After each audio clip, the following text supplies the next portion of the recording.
Hey, when are you going to transfer the money? Send me $10,000 right now. That's what my mother-in-law said on the phone. I'm in the middle of my husband's funeral. That's none of my business. She told me to transfer the money immediately. I ignored her and hung up the phone, and she came directly to me. But she was surprised. What the hell is this? My name is Stephanie. I am a 34-year-old office worker. I'm currently dating someone. His name is Alfred, and he is the same age as me. I met him through work. He works for a client of the company I worked for, and we often do business with each other. Basically, we had a serious business conversation. We were both serious about our work. But then he would unexpectedly throw in some of his jokes. It was funny, and we would laugh with each other.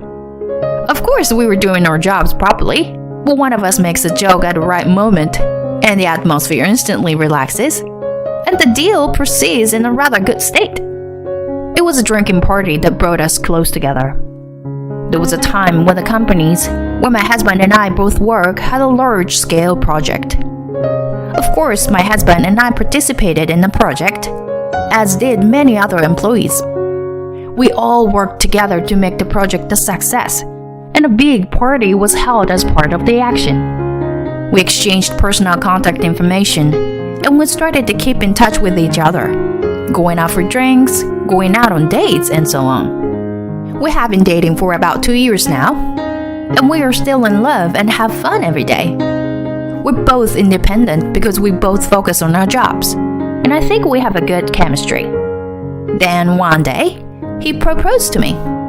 I can't imagine my future with anyone but you. You're such a part of my life now. Will you marry me? Yes, I'd love to. And so, we are married. I'm so happy that I was going to marry the man I love. After that, we went to meet each other's parents. And he looked a little unhappy. What's wrong? Did something happen? No. Actually, there's something I wanted to tell you. I've explained to you before that my parents are divorced, right? I've actually been sending money to my mom every month since I started working for the company. I see. Oh, yeah, about 1,000 a month. What? That much? Yeah. But of course I'm not going to bother you after we're married. Since we're going to live together as a couple, I thought I should let you know in advance. I see. He only briefly explained that his parents are divorced due to his mother's infidelity. His father took him in. Even so, he still saw his mother sometimes and kept in touch with her after he entered the workforce. His mother has asked him to send money to her because she is now single and has a hard time making ends meet. Even though his mother betrayed them, he stayed with her until he was in the 3rd grade of junior high school, and his mother used to cook and feed him every day, raising him with love and care. When I was playing softball, she always came to watch our team practice. She prepared orange juice for everyone and drove us to the games. My dad was too busy with work to spend time on those things, so I owe a lot to my mom. People might say that he's a bad situation where he is being robbed, but still he was treated well by his mother in the past. He feels he owes his mother a debt of gratitude and wants to repay it. That's why he keeps sending money to her. Thank you for telling me in advance. I'll do what I can to help. Thank you, Stephanie. I was surprised by his story, but I still wanted to respect his wishes as much as I could. Fortunately, I also make a good amount of money. He says he won't bother me, but if it comes to it, I'm willing to pay for it. Then I went with him to his mother's house to tell her of our marriage. Alfred, it's been a long time. Hi, Mom. So, that's your fiancé. Nice to meet you. I'm Stephanie. Alfred is being very good to me. His mother was very nice. Alfred is finally getting married. I was worried because he never talked about it. Stephanie, thank you for marrying my son. Mom, Don't make it sound like you were taking pity on me. Oh, because when I was your age, you were already in the 9th grade. That's a pretty late marriage for me. His mother had Alfred when she was 19, according to the story. She's 53 now, so she looks very young. Well, she seemed to spend a lot of money on beauty, so she looks young. But after I met his mother, I went to see his father.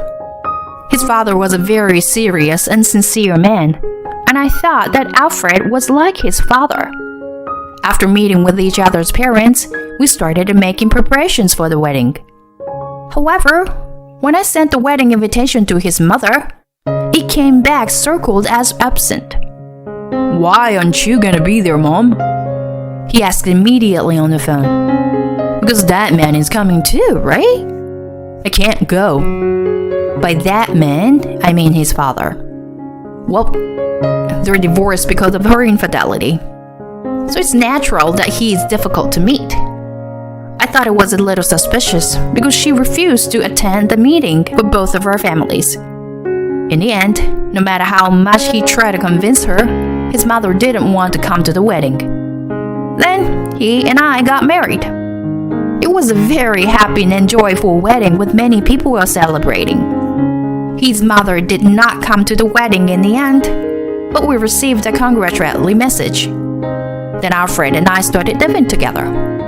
We worked together and shared the housework, and I think we have a good balance in our lives.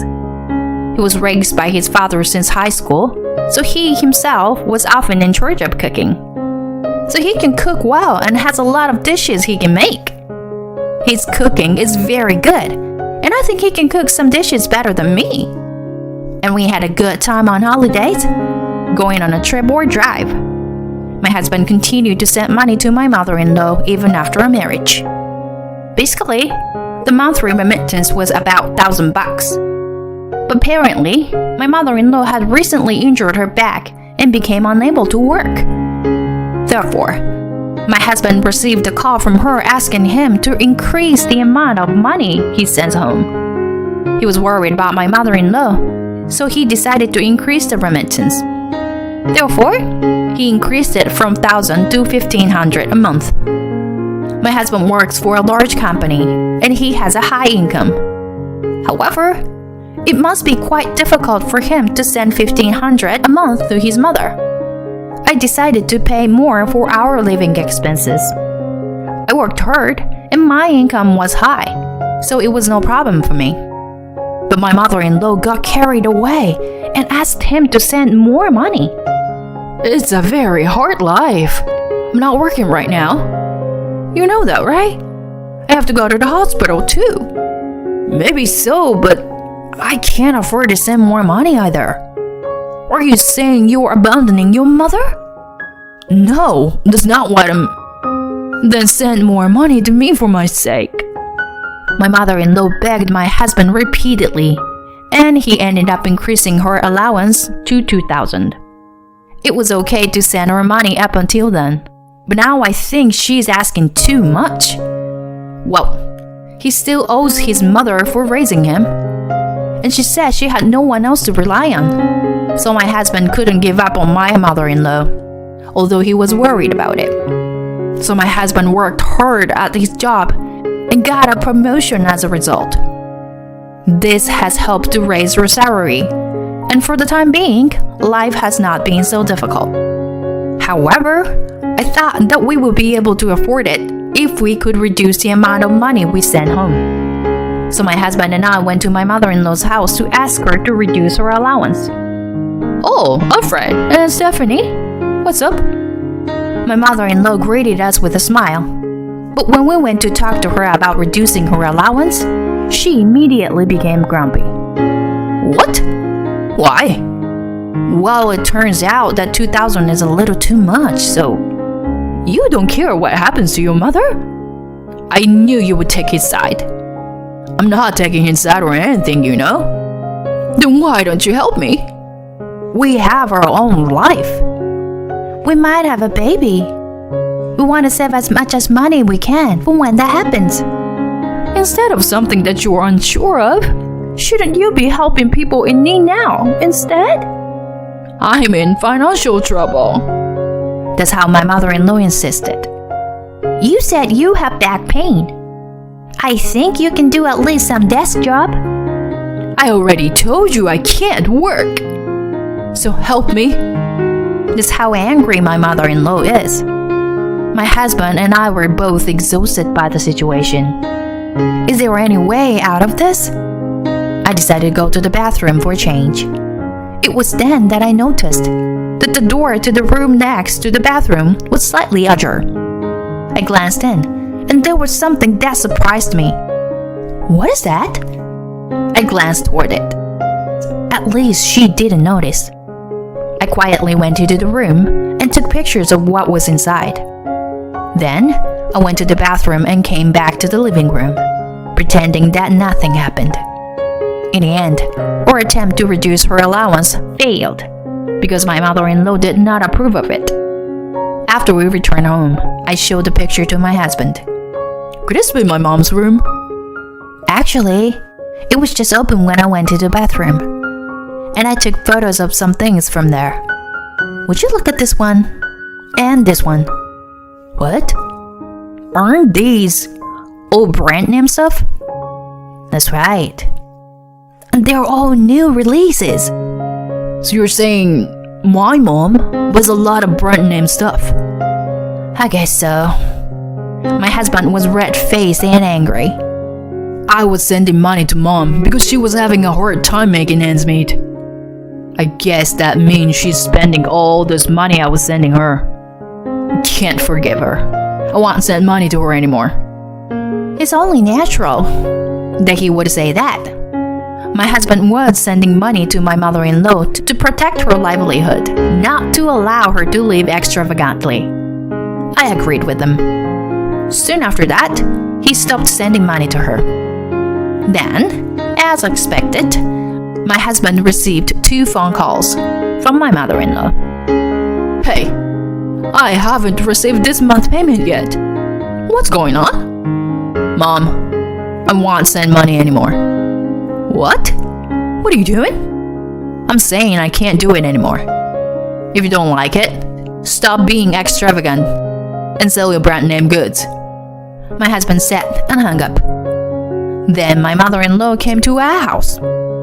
Send me money. I only bought them because they happened to be on sale. There were many other brand name items. Anyway, I'm not sending you any more money. So please go home. My husband kicked her out without question. But after that, my mother-in-law kept coming back to ask for money. So we decided to move out.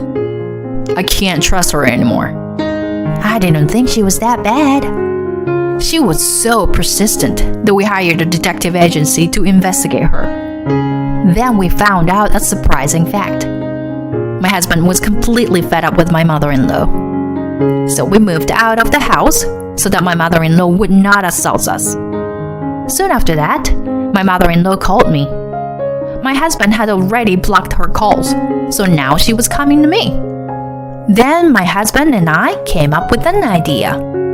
A few days later, I finally answered my mother-in-law's phone. Hey, when are you going to transfer the money?